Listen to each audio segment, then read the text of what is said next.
දේවමාතාවන්ගේ සුරුවම 2026 වසර සඳහා මීගමුව ශාඛාවට වැඩම කළේ මෙන්න මෙහෙම.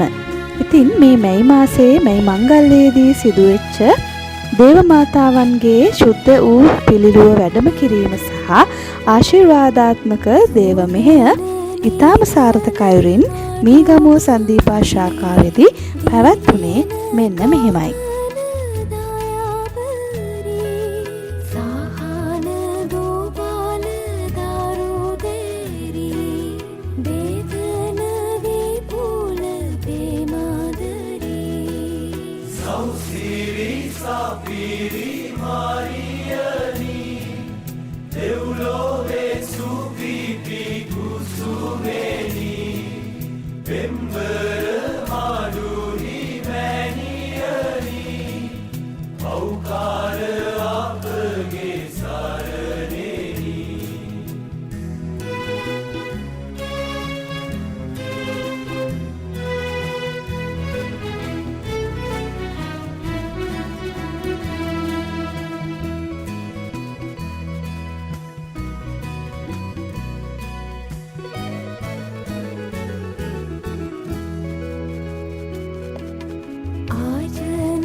දුබාල අපට දයාවේවා සකල දෝෂට කමාවේවා